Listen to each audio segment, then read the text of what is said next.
말씀 보겠습니다. 열왕기하 14장 8절부터 16절입니다. 열왕기하 14장 8절부터 16절까지입니다. 한 목소리로 읽겠습니다. 아마샤가 예후의 손자 여호아스의 아들 이스라엘 왕 요아스에게 사자를 보내 이르되 오라 우리가 서로 대면하자 한지라. 이스라엘의 왕 요아스가 유다의 왕 아마샤에게 사람을 보내 이르되 레바논 가시나무가 레바논 백향목에게 전가를 보내어 이르기를 내 딸을 내 아들에게 주어 아내로 삼게 하라 하였더니 레바논 들짐승이 지나가다가 그 가시나무를 짓밟았느니라. 내가 에돔을 쳐서 파하였으므로 마음이 교만하였으니 스스로 영광을 삼아 왕궁에나 내 집으로 돌아가라. 어찌하여 화를 자취하여 너와 유다가 함께 망하고자 하느냐. 아마샤가 듣지 아니하므로 이스라엘 왕 요아스가 올라와서 그와 유다의 왕 아마샤가 유다의 베세메스에서 대면하였더니 유다가 이스라엘 앞에서 패하여 각기 장막으로 도망한지라. 이스라엘 왕 요아스가 베세메스에서 아하시아의 손자 요아스의 아들 유다 왕 아마샤를 사로잡고 예루살렘에 이르러 예루살렘 성벽을 에브라임 문에서부터 성 모퉁이 문까지 400규빗을 헐고 또 여호와의 성전과 왕궁 곳간에 있는 금 은과 모든 기명을 탈취하고 또 사람을 볼모로 잡고서 사마리아로 돌아갔다. 요아스의 남은 사적과 그의 업적과 또 유다와 야마샤와 싸운 일은 이스라엘 왕 역대지략에 기록되지 아니하였느냐. 요아스가 그의 조상들과 함께 잠에 이스라엘 왕들과 사마리아에 함께 장사되고 그의 아들 여로보암이 대신하여 왕이 되니라. 아멘. 교만의 대가라는 제목으로 말씀을 전하겠습니다. 우리가 보고 있는 열왕기하 14장에서는 유다의 왕 요아스의 아들 아마샤가 등장하는데요. 이 아마샤는 여호와 보시기에 정직히 행하였으나 산당은 제거하지 아니하는, 그러면서도 어떤 일에 있어서는 율법대로 하는 왕이다라고 합니다. 그런 평가를 받죠. 자, 이러한 아마샤가 하루는 북이스라엘 용병을 불러다가 저 에돔 사람을 치려고 하는데 그때 하나님 사람이 나타나서 하나님을 의지하고 그 용병들은 다 돌려보내라 그랬습니다. 아마샤는 그 말에 순종합니다. 그 하나님의 사람의 말을 들어 용병들을 전쟁도 안 치렀지만 대가를 지불하여 돌려보냅니다. 아주 큰 돈이었어요. 그런데 그렇게 잘 돌려보낸 북이스라엘 용병들이 얌전히 그냥 주는 돈 받고 가면 되는데 그러지 않고 어떻게 갔죠? 유다 성읍들을 약탈하면서 사람도 3,000이나 죽입니다. 유다를 완전히 깔본 거예요. 얕본 겁니다. 도가 지나쳐도 한참을 지나친 겁니다.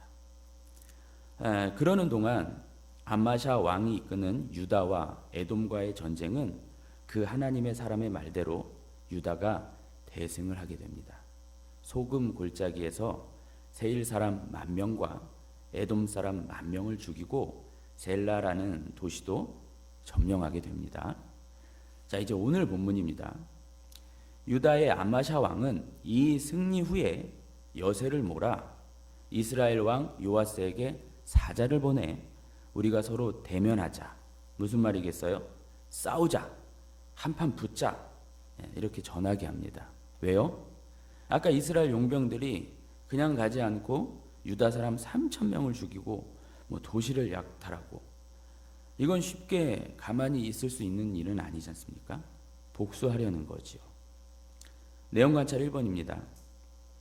아마샤의 제안에 대해 요아스는 어떤 비유를 들어 반응합니까? 9절과 10절에 나와 있습니다. 그 내용을 풀어 얘기하면 이거잖아요.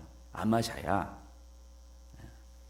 너는 지금 레바논의 가시나무 같은 주제에 언감생심 백향목인 내게 도전장을 내미는 것이니 너는 지나가던 레바논의 들짐승에게 밟힐 일을 하고 있는 거야. 여기서 레바논의 들짐승이 지나가다가 그 가시나무를 짓밟았다라는 말은 일이 절대 되지 않는다. 그건 어불성설, 성사되지 않는 일이다. 뭐 이런 의미의 말입니다. 그러면서 이렇게 또 말을 이어요.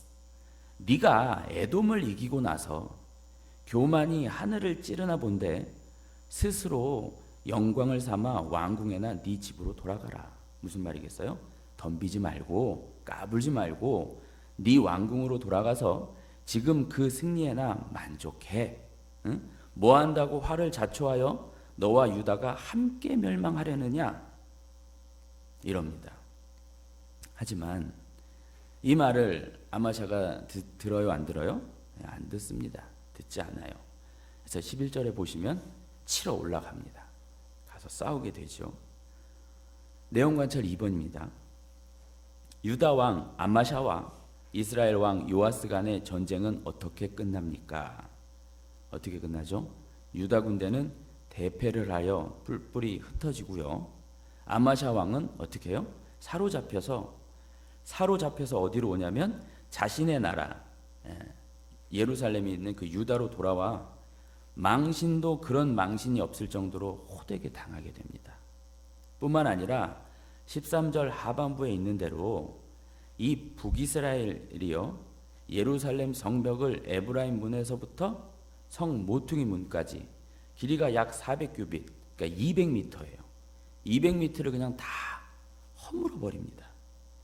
그리고 성전과 왕궁에 있는 모든 금은 기명들, 좋은 것들을 다 빼앗아 가버립니다. 처참하게 대패하게 되죠. 영과 묵상 3번입니다. 아마샤의 패배 원인과 그것으로부터 배울 수 있는 교훈은 무엇입니까? 자, 이 모든 얘기가 역대하 25장에 보다 자세하게 기록되어 있습니다. 그렇죠? 그 역대하 본문과 오늘 본문을 함께 살펴보자면 결국 무엇이 문제일까요? 교만입니다.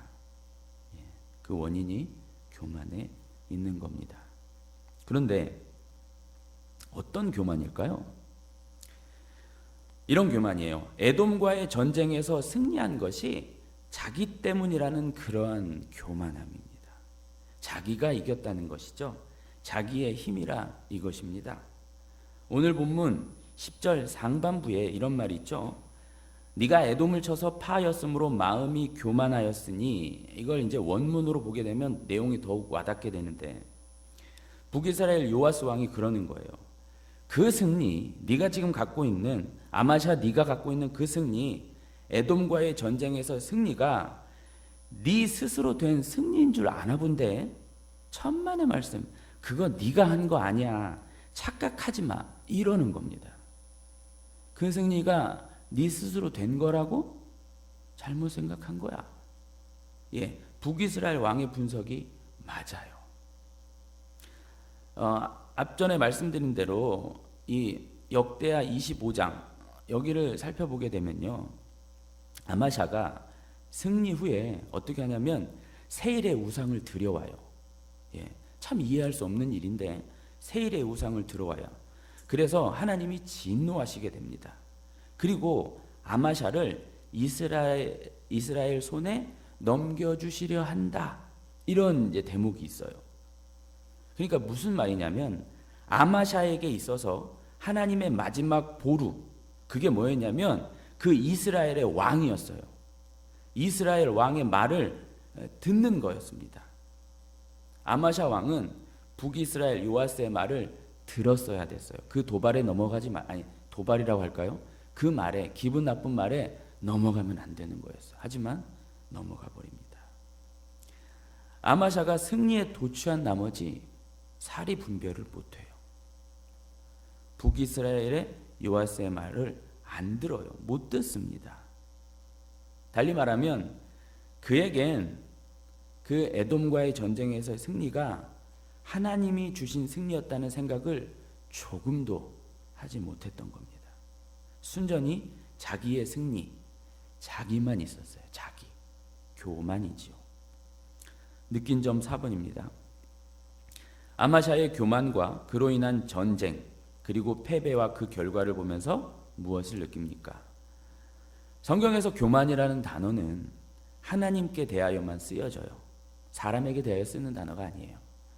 교만은 하나님보다 높아지려는 것, 또 스스로 높아지려는 것, 조금 더 깊이 말씀드리면 하나님이 안중에도 없는 것, 하나님을 등지는 것, 이것이 교만이 가지고 있는 의미입니다. 교만은 결국 죄와 뿌리를 함께 하는데요. 교만의 근원은 하나님 없이 살고자 하는 마음이에요. 하나님 없이도 내 알아서 내가 할 수 있다는 그런 생각이죠. 그러니까 하나님은 없고 나만 있는 것, 나만 부각되는 것. 그래서 불완전하고 무지하고 연약하고 겁없는 나에게, 인생에게 모든 것을 걸 수밖에 없는 참으로 위태롭기 그지없는 것, 이것이 교만이에요. 하나님을 붙드는 것이 아니라, 하나님을 바라보는 것이 아니라 불완전하고 무지하고 연약하고 겁없는 인생에게, 인간에게, 나에게 모든 것을 걸게 되는 거죠. 참으로 위태롭기 그지없는 처사입니다. 그런데 조금만 생각해 보자고요. 그 교만함 없이요, 아마샤가 북이스라엘 왕 요아스의 말을 듣고, 그 말을 듣고요, 한 번만 제대로 고민했다면, 두 번도 아닙니다, 한 번만 제대로 고민했다면 어땠을까요? 그래, 그렇지, 그 승리 내 거 아니지, 그건 내가 한 거 아니지, 맞아, 이렇게 교만을 버리고 다시 생각하다 보면 자신과 유다의 어떤 병력이나 그 모든 것들을 좀 생각할 수 있지 않았을까요? 그리고 그렇게 생각하다 보면 이런 생각도 할 수 있지 않았을까요? 싸움은 싸움을 낳는다고, 이미 죽은 사람들은 어쩔 수 없지만 더 이상 소모적인 전쟁은 피해야겠다. 네가 먼저 그랬기에 나 역시 동일한 방법으로 그렇게 간다면 결국 서로 죽는 일, 더 죽는 일, 그렇게 될 텐데, 아무것도 남는 것이 없게 될 텐데 여기서 멈추자. 또는 하나님을 찾자, 하나님께 묻자, 이리로 이렇게 나아갈 수 있지 않았을까요? 교만은 다른 것이 아닙니다. 하나님을 생각하지 않고 듣지 않고 그저 내 감정에 아주 충실해서 내키는 대로 하는 것, 하나님의 브레이크 없이 내 방식을 고집하며 내 마음대로 하는 것, 그것이 교만입니다. 누구의 말도 듣지 않아요. 폭주 기관차처럼 나밖에 없는 거죠. 하나님은 없고 나만 있는 것이 교만입니다. 결단과 적용입니다. 나를 자만하게 하는 과거의 승리는 무엇입니까? 그 일은 전적으로 내가 한 것이 아니라 나를 통해 하나님이 하신 것임을 인정하며 나를 낮추고 하나님만 높일 수 있길 기도합시다. 네, 우리에게 승리라고 치부할 수 있는 것이 많을 겁니다. 그런데 그 승리의 순간에 상황이 좋았다, 또 환경이 괜찮았다, 내가 실력이 있었다, 타이밍이 좋았다, 내 인간관계가 그런 걸 낳았다, 이게 아니라 어떻게 해요? 그저 하나님께서 인도하신 결과다, 하나님의 보이지 않는 손이 역사하신 결과다. 그러면서 무슨 일이든 어떤 일이든 그 일 속에서 하나님이 생각되고 하나님이 인정되고 하나님이 떠올라야 하는 것이겠지요. 그 하나님은 떠오르지 않은 채 내 자랑이, 또 내 혈기가, 내 잘남, 이런 것이 먼저 나오면, 그야말로 교만하면 오늘 아마샤와 같은 결과 부득불 나올 수밖에 없을 겁니다. 우리의 기도 같이 읽겠습니다. 시작. 제게 승리 주신 하나님만을 높이며 주님 외에는 아무것도 자랑하지 않게 하소서. 아멘.